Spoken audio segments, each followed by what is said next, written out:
Alright,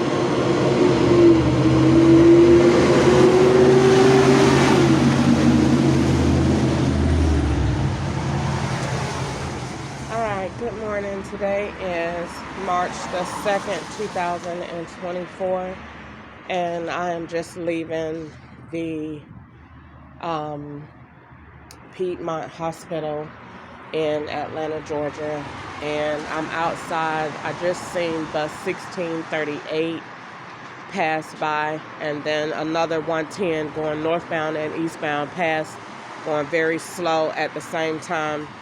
A dark color SUV, like a Jeep Cherokee, was following the MARTA bus 1638 and made a right near the Shell station at the corner of Peachtree Road, where the Chick-fil-A is, where I eat at a lot.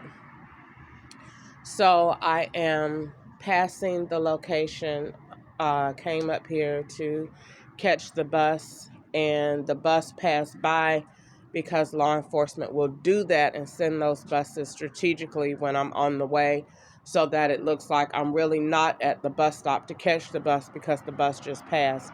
So they send these buses strategically, so every time now I need to write that number down. So this morning it was bus number 1638, and it was the 110 route, and a black SUV was following the MARTA bus.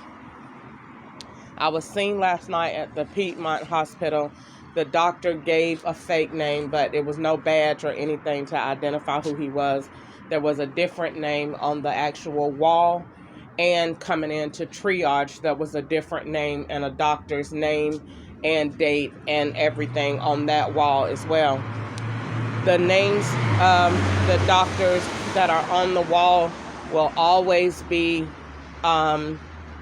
in association with doctors at another hospital or in some type of psychiatric treatment or place that law enforcement will use and put these people in place in a position there.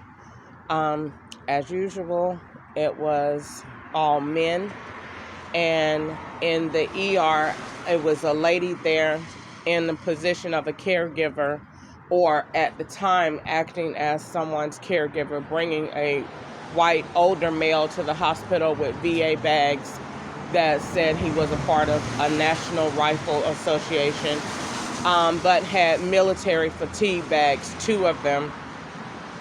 And then there was one black male over to the right that came later. And then before that, there was a lighter complexion black male that was over towards the end. I'm only seen surrounded by men, and this dates all the way back to when this first took elevation, which was in February of 2020, when I first tried to kill myself because the FBI and the Internal Revenue Service pulled ketchup out and left me 19 days in the house in Kentucky with absolutely no food, no anything, to try and force me into a decision to commit crime, to which I did not.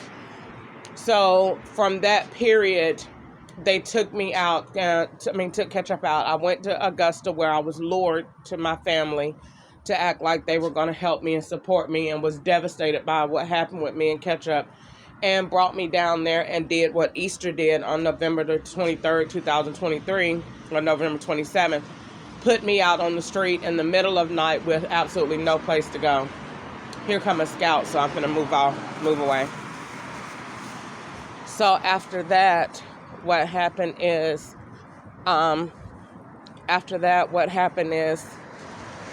let me just wait right here to the side. So after that,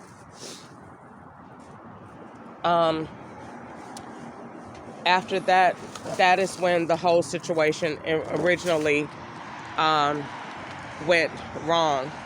Once I tried to kill myself in February of 2020, that's when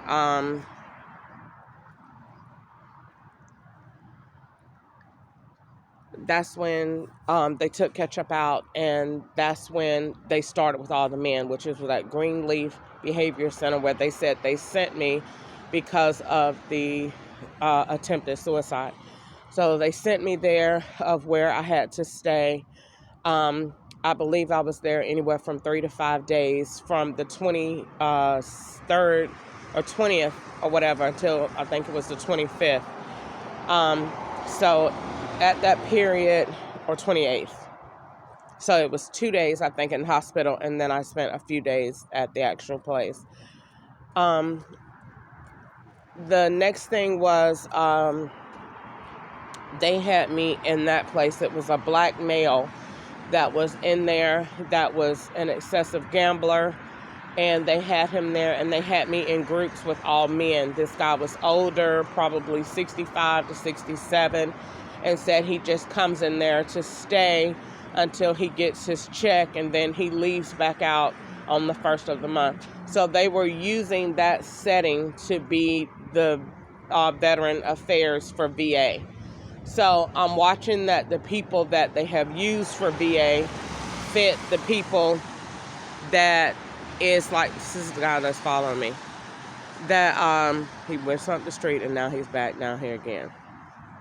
So this is the guy, this is the VA. So the VA is where they stage most of this stuff to say that I'm involved or have worked in some level of law enforcement or with the federal government, and that I received these stipends. Denise Booker from California at the Webster address in San Bernardino County is where this initiated. Here's the Neo Soul, the Kia Soul. Let's see what the tag number is. Can't see it too well for the rain.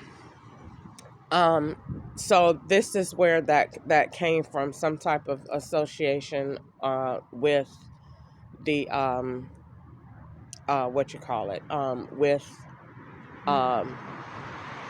with law enforcement, or with the federal government in some capacity. So this is where that comes from. So I don't have ever worked in the federal government, never been served in the military or anything like that. Don't go to the VA, but they use Easter to generate a lot of this tape, a lot of this footage, all the way down to the CPAP machine that George used.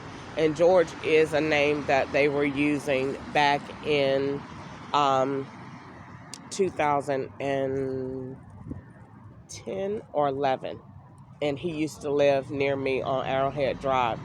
So they have been doing that for quite a minute, quite a while, creating this narrative. And Easter creates that for them. Hey, what's wrong? Oh, okay. Because they're getting weird, girl. He keep walking back and forth. I don't know what's going on, but I'm waiting on the bus to come. Huh?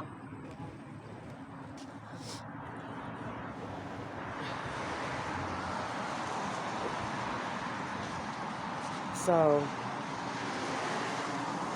there you have it. They'll have the security walk up to me, but make the footage actually with this guy. Let me show you how this is done.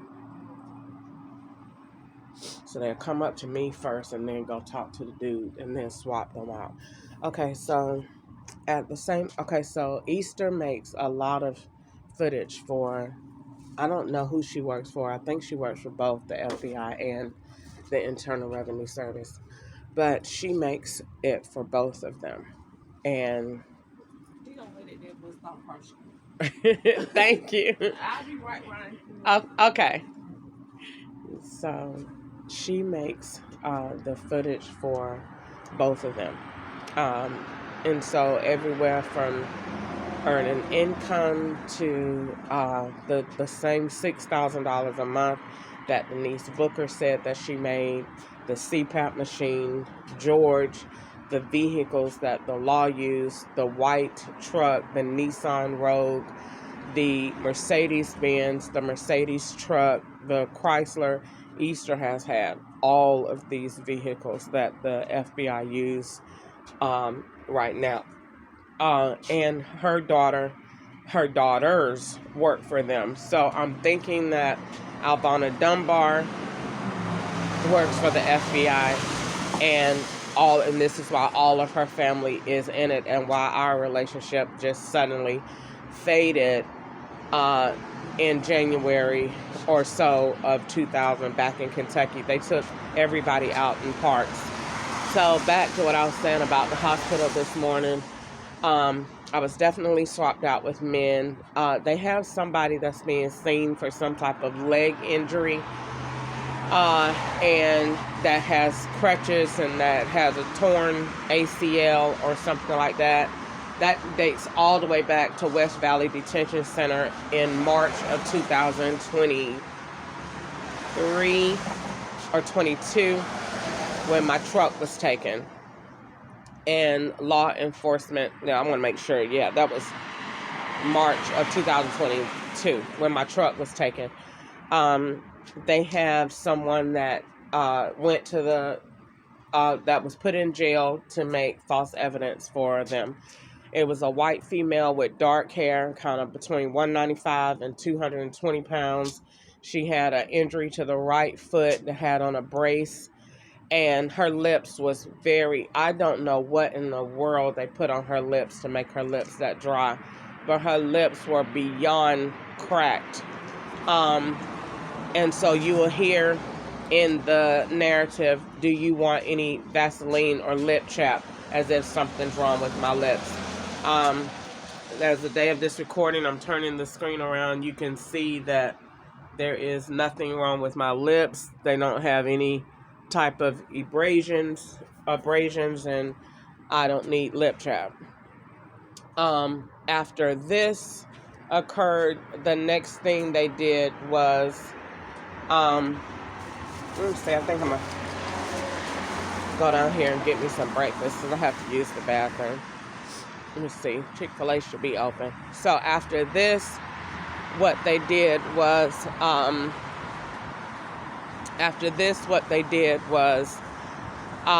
put me, what I was gonna say. After this, what they did was, that looked like Panera Bread and Starbucks put together. But they just got a good looking menu.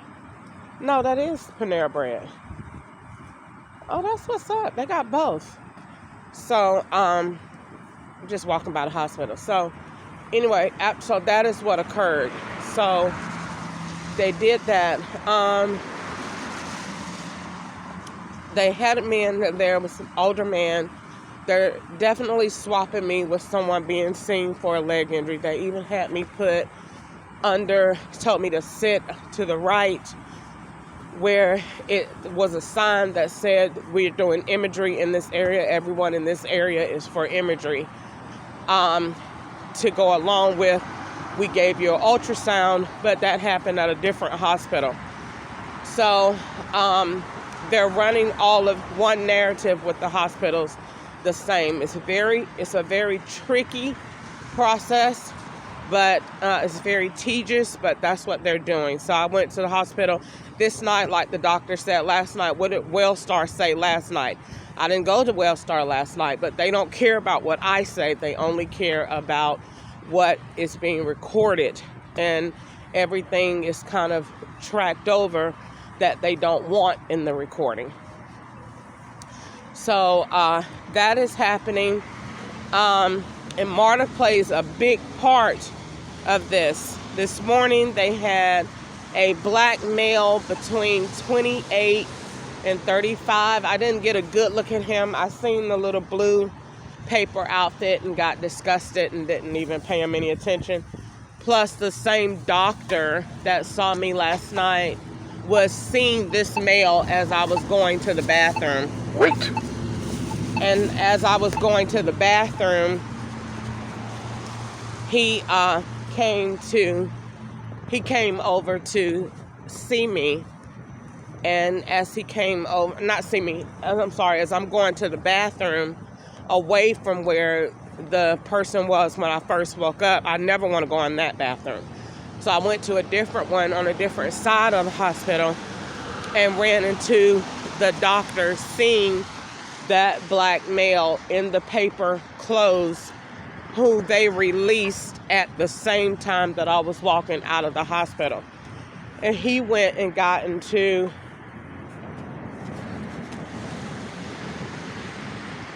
a vehicle that said Minnesota tag, and it was a federal government car. And he was parked in front of the hospital where he should not have been, and would not have been allowed to park. So that was very concerning to me.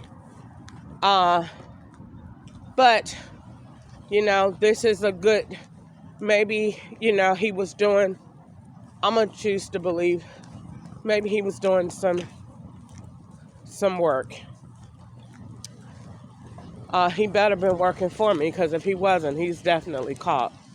Because the vehicle is a federal car, and you was parked in front of the hospital, and you had on all those paper clothes, and you was up there being seen by the doctor, the same one that saw me and released you at the same time. So it's a lot going on here. None of it technically should be going on. Even if it was an undercover operation, it should not be going on when my rights are being violated and when I'm in distress to the point that I am now, with no place to stay and nowhere to go and no resources available. And the FBI not making none. They supposed to be giving me support, even if the support is staged false and they know that they're not going to prosecute it or whatever. They're still supposed to be giving me some kind of support.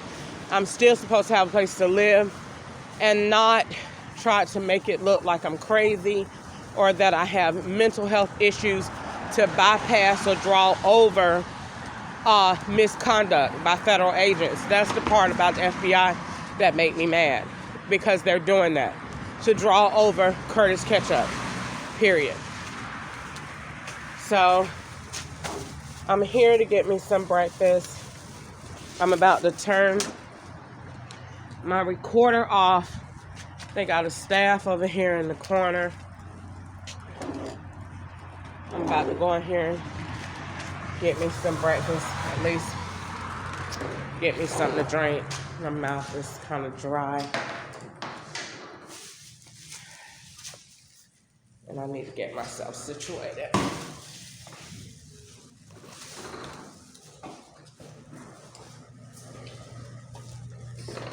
Good morning.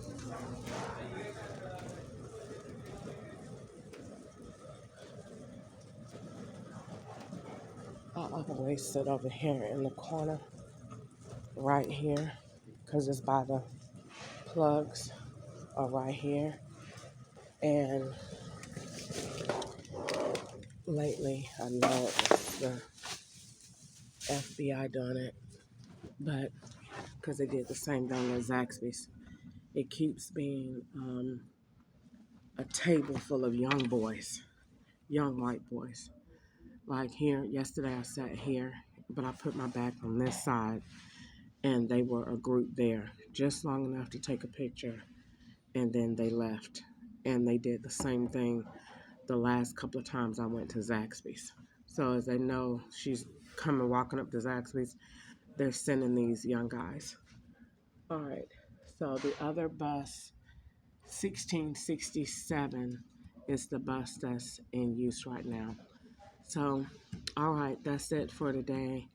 I'll be back to talk a little bit more about my situation, but today is March the 2nd, 2024, and I'm in Atlanta, Georgia. No travel, haven't been anywhere. Thank you so much. Bye.